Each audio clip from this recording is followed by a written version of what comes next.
Emily was 22 when she came back to the house she grew up in. College was over for the summer, and the small town in Oregon felt slower than she remembered.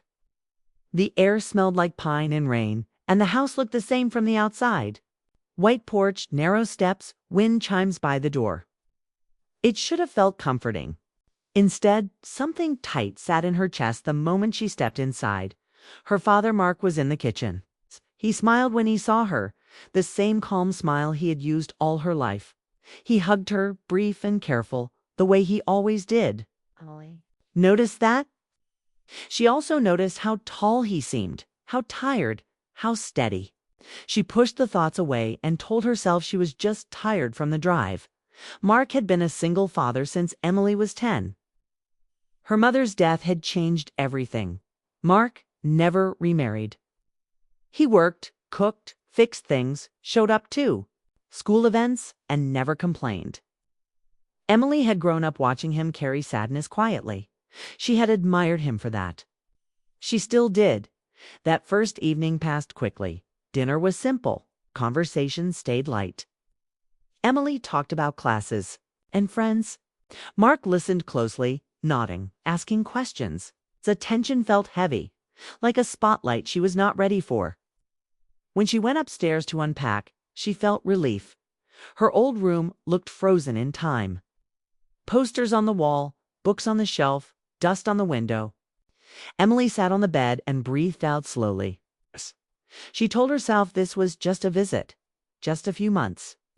She would leave again soon, but the next days moved fast, and the feeling did not fade.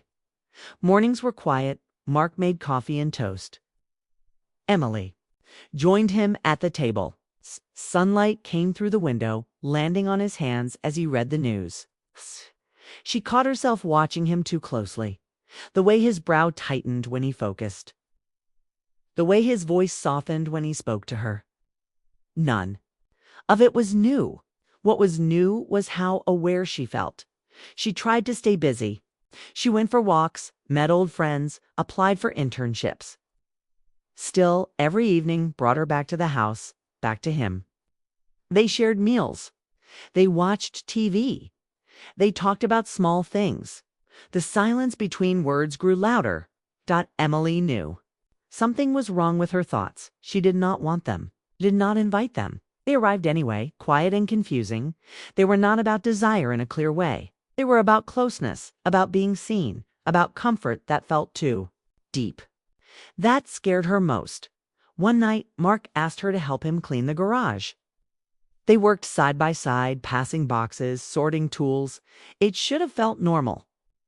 Emily's hands shook when she handed him a box. She turned away quickly, ashamed of her own reaction. Mark did not notice, or pretended not to. Later, Emily lay awake, staring at the ceiling. She thought about her mother, about how the house had changed after she died, how it had just been the two of them for so long. She wondered if her feelings came from that, from years of shared loss, from growing up without enough distance.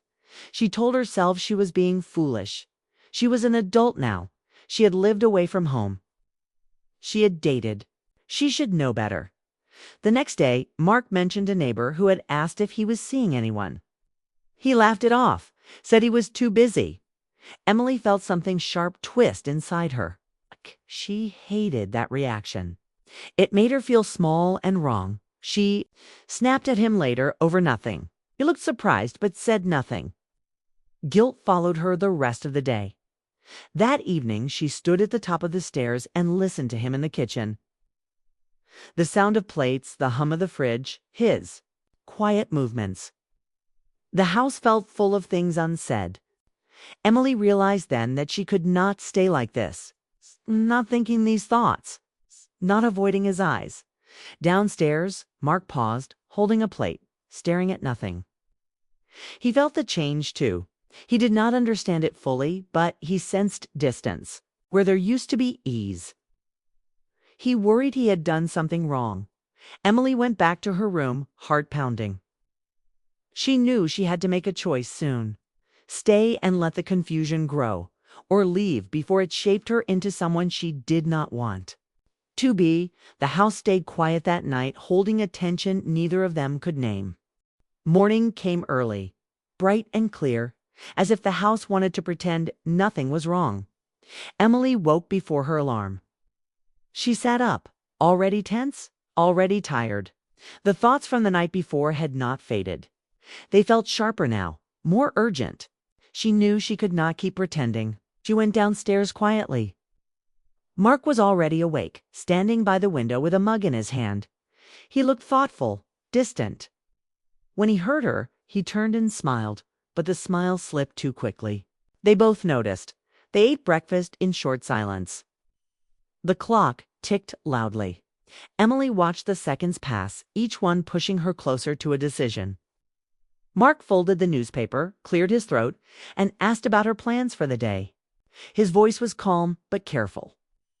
"I think I need to talk," Emily said. Mark froze for a moment, then nodded. "Okay." They moved to the living room and sat on opposite ends of the couch. Space sat between them, heavy and needed. Emily's hands twisted together. She stared at the floor, afraid that if she met his eyes, she would lose control. "I've been feeling off," she said, "since I came back." Mark listened without interrupting. "He'd always been good at that. Think being here brought up things I didn't expect," Emily continued. "Old stuff, grief, confusion. I don't feel like myself." Mark exhaled slowly. "I've felt it too," he said. "Not the same way, but I know something's changed." Emily swallowed. She wanted to explain everything, yet she knew some things should never be spoken. Naming them would give them power. She chose a safer truth. "I think I need space," she said. "Real space. Not just a few days." Mark nodded again, slower this time. His face softened, but his eyes showed pain. "If that's what you need, then it's the right thing." Relief washed over her, mixed with sadness. He had understood without her saying the worst parts. That kindness hurt more than anger would have. That afternoon, Emily updated her resume and accepted an internship offer she had been unsure about. It was in another state, farther than she planned. When she told Mark, he smiled with pride and told her how strong she was. She noticed his hands shook just a little. The days that followed moved fast. Emily packed boxes, sorted through old things, threw away parts of her childhood. Each item felt like a step forward. Mark stayed busy too, fixing small things around the house, avoiding long talks, giving her room. They shared dinners, but shorter ones. They spoke about practical matters, dates, flights, housing. They avoided memories. It was easier that way. One evening, Emily found an old photo album. It showed her mother smiling, Mark younger, happier. She brought it to him. They sat together looking through the pages. For a moment, the tension eased. Grief replaced confusion. Clean and honest. "I miss her," Emily said. "So do I," Mark replied. That night, Emily slept better than she had all summer. The morning of her departure came too soon. The car was packed. The house felt empty already. Emily stood in the doorway, taking one last look. She felt sad but steady. Mark hugged her goodbye. It was brief, firm, and right. No lingering, no hesitation. "Call me when you get there," he said. "I will." As Emily drove away, she did not look back right away. She focused on the road, on the future waiting ahead. The feelings she carried had not vanished, but they no longer controlled her. She understood them now as signals, not truths. Back in the quiet house, Mark sat alone and let himself feel everything he had pushed aside. Relief, worry, pride. He knew he had done the right thing. Loving someone did not always mean holding on. Time passed. Emily settled into her new city. New work, new friends. The distance helped. Her thoughts grew clearer. She spoke to a counselor, learned how grief could twist emotions, how closeness could blur lines when loss went unhealed. Mark focused on himself too. He joined a community group. He let people back into his life. Slowly the house felt less. Heavy, they spoke on the phone once a week. Their conversations grew easier. Laughter returned. The bond between them changed, settling into something healthy and strong. One evening months later, Emily realized she felt peace when she heard her father's voice. No confusion, no fear. Just love, clean and safe.